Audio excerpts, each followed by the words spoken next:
Hey, thanks for joining me. Me and my brother John, we're here together at his house, and we're gonna just continue. A couple of months ago, I did Ultimates Volume 3, Number 1, and man, did I hate that book. I was going to say, isn't this the best Avengers comic ever? Oh my God, you'd think so. It's marching on an ultimatum. Oh my God. Ultimates Volume 1 and Volume 2, Mark Millar and Brian Hitch. Writer and artist, was one of my favorite books ever made, and then they handed it off to Jeff Loeb and Joe Madureira, which in a way should have been amazing. I've liked Jeff Loeb's stuff before, the Dark Long Halloween.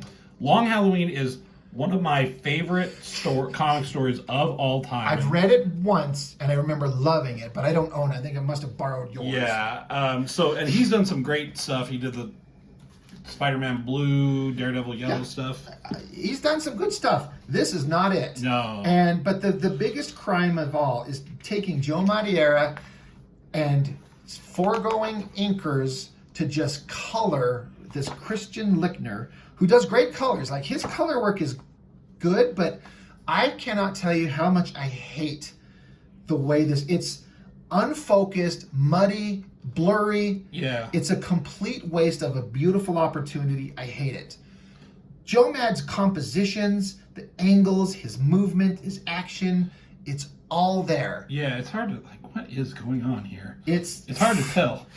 He's swinging down, landing on a car, Spider-Man's involved, the Avengers are showing up. Is that an Avenger? That's Hawkeye. Hawkeye's been turned into this murderous scumbag because his family got killed at the end of the last volume. You mean at the end of Infinity War? Right? So, it's both good and terrible. Because Joe Mad, you get him, you're getting great penciling, action, movement. And again, it's colorful, but it's so unfocused and unclear. I hate it. And the writing, Eat Web Cowboy, okay. So stupid. None of these characters felt like who they were after Mark Millar moved on and Jeff Loeb took over. I don't know what they were thinking. They're going to make out here, right? They probably should. This is a repeat of that Spider-Man first movie scene. I mean, that would have made it interesting, memorable. Of course, at the end of the first issue, Scarlet Witch got shot. Oh yeah, that's right. And this is Hank. I can't remember with him. I can't remember what happened. Something happened to him, so he's in the hospital. But Scarlet Witch got shot, and Quicksilver, who they decided to have Quicksilver and Scarlet Witch brother and sister be in like a romantic relationship. I mean, it was ahead of its time before Game of Thrones. I mean, good Lord. Maybe Game of Thrones was at this time. I don't know. Those books take so long. Oh my God, right? But I love the drawing. God, the pencil artwork in this. If this would have been crisp, beautiful inks and more traditional coloring, this would have been one of the most visually beautiful books. I like the coloring, like putting it all red, like Red Alert. Yeah. But I almost want to go grab one of my Uncanny X-Men to show, just compare. Even an issue of Battle Chasers. Mm-hmm. I hate that they chose to do this. But there's plenty of really good drawings. His technological stuff is always good. His figures are good. He knows how to draw. Joe Mad can draw anything awesome. Yeah. He has a style that's a kind of a grabs your attention, but he is an artist. J. Scott Campbell can draw anything, but he has a very style that attracts you. Yeah. So I don't know who Laurelie.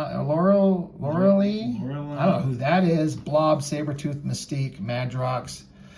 All great drawings. All made to look terrible with this crappy bullshit digital coloring. It's just terrible. That's a sexy Black Widow. It is.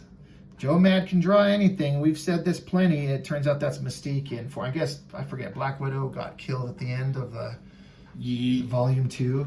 And she was a traitor, too. She was a traitor, and Tony Stark was into her, and now he's betrayed by her, and he's kind of lamenting her loss.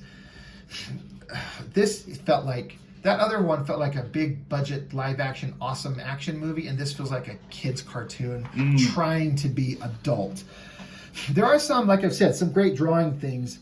I like this picture of Thor because like his mind is being taken over. So this shadow, and this is Valkyrie. Yeah. So he winds up and slams his hammer down on her, so she has to deflect it with the sword.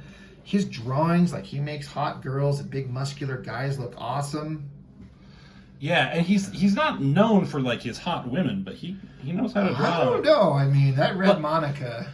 Sure, but like not like Michael Turner and J. Scott Campbell and some Adam of the others. Hughes, yeah, some guy. Yeah, he's known for the guy who draws like anime type. He brought the anime influence to big time American comics in a way that no one had. Yeah. I love the way he draws the Blob with the big fat arms, little tiny hand at the front, looking really creepy and ugly. Again, the drawings are great, and the coloring is technically good, but it doesn't work. I hate it. Sabretooth looking awesome. This is like a redo of that Mike Zeck cover with Wolverine fighting Captain America. And saying "suck it." Suck. I saw somebody take this once and flip those words so it says "it suck" as to like this volume 3 sucks. But it doesn't. It feels childish for Sabretooth to be saying this to Captain America. I guess he could be a brain dead douchebag and would say something like that. Yeah. But it doesn't read well to me. Yeah, it's weird. I don't like it, and I keep saying that because I don't know what else to say. It was such a monumental disappointment. I collected every damn one of them. Well, I mean, you'll get it for the art. You know, like you'll still look at it. It's inspiring, but I got more inspired. I would seek out online. You could find copies of Joe Mad's pencils before they were colored, and I got a big thick stack of just his penciled work. It looks so much better. You know, I don't like that. This is another one I want to revisit sometime. Mark Millar and Brian Hitch did a run on Fantastic Four, trying to bring their power and strength as writer-artist team from the Ultimates to the Fantastic Four. I remember reading it and thinking it was pretty good. I do too, but I don't remember a thing. That's the thing. I remember Galactus being like his dead or unconscious body being somewhere. Like that, yeah. So it wasn't memorable. But I remembered, unlike you, I don't remember it, but I did remember liking it. Yeah. So, just Magneto, Quicksilver, the dead body of Scarlet Witch. It's kind of cool crossing over the, Ultimate / Avengers with the X-Men stuff. The X-Men stuff, definitely. And I look at the anatomy and the drawing that Joe Mad does, man, it makes me want to draw. I look at his stuff and for some reason it inspires me to draw, but then I try and go sit down and reproduce anything like him, and I just can't. It's terrible. And then along comes Wolverine. These Ultimate versions, I thought the Ultimates was a great alternate version of the Avengers. I thought the Ultimate Universe version of the X-Men felt like violent, mean-spirited versions of the X-Men. Yeah. And I did not like it. It was really weird. They did some interesting stuff. Yeah, Wolverine was an asshole from the beginning, but in a way that you don't really want to like him. Yeah. Because Wolverine was always an asshole. But he was a good man. Yeah, this guy was just a dick. And I thought a lot of them were just dicks. And they made Magneto a horrifically murderous monster of a man. Yeah. Which is fair. He's a villain, but there's no nuance to like the real version. He's like, you understand why he is the way he is, and he's conflicted with his good and wrong, his morality. You can almost say that was a cool show, and I'm upset. I like season 1. I don't remember season 2, but better than most things Terminator that came out after Terminator. Post Terminator 2. Yeah, everything else sucks. But it talked about March on Ultimatum, and Ultimatum was a fucking shit show of itself. Cool, David wonderful Finch. art. I was flipping through one of the issues, the first issue, just last night, because I was just flipping through my books. I'm like, oh yeah, I looked through it, and I'm like, but again, they were just a bunch of mean-spirited alternate versions of these characters slaughtering each other. Yeah, but it was like Ultimatum, in my opinion, was eventually the death of the Ultimates line. Oh, it was. You know? Yes. Like, I know, like, Ultimate Spider-Man and Miles Morales came out of it, and, like, it probably went on after that for a long time. But my interest in it was gone. And so you could say, like, this was leading up to the end of it. It was good for a while. Even the Ultimate Fantastic Four, I read that. That was fun. Mm-hmm. I enjoyed it. They were kids, and you followed them. Greg Land was on it, like as an artist. He didn't start. Though, no, he didn't. No, it was Adam Kubert who started it because Bendis and Millar co-wrote it. Right. Okay. I remember liking that. The X-Men was interesting-ish. Ultimates was the peak of it all, and Ultimate Spider-Man. I know you weren't particularly a fan, but I collected that for as long as Bendis and Mark Bagley did it, and I loved every bit of it. I remember never really being a fan of it, but then you borrowed me all the issues and I read them all, like binge read. Yes. And I did really come to appreciate it. Reads good. Yeah. I think it really flows, but it's like that entire 100 issues is only like 1 year or less of his life. Yeah. It was really decompressed. 100 issues was like less than a year of that kid's life. Yeah. It was a little bit of a... That's a lot to cram in a young man's life. They also did a crossover with the Ultimates and Supreme Power. I remember that. That was fizzled out. What did they call that book? It wasn't Supreme Power at the beginning, was it? I think so. Supreme Power. Because they had a book, and then they made they stopped that one. Then they did the one where it was like a team book. Yeah.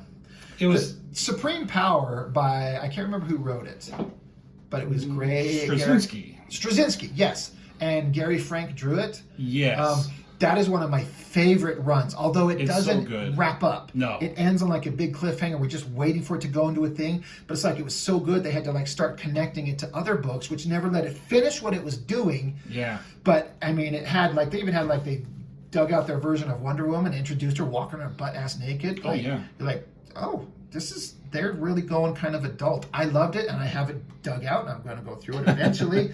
And it's interesting to talk about a bunch of good books, because this shit is not it. I know. Fuck this shit. This just reminds us of what other things are good. Yes. Should we rip it up? No. We have a history of doing that. We were talking about maybe doing issue 3, but my phone is almost out of power here, so there's just not enough time. But we had to blow through one more thing, and this god-awful Ultimates, like... You know what would have been funny if you're like, should we rip it up? I'm like, yes, I just rip it up. I was like, I was just joking. I didn't think you would actually ruin my day like that.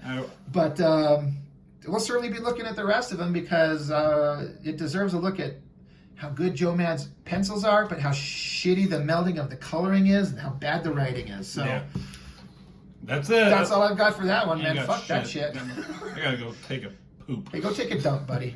Anyway, that's all I've got for now. Thanks for joining. Yeah. See you next time.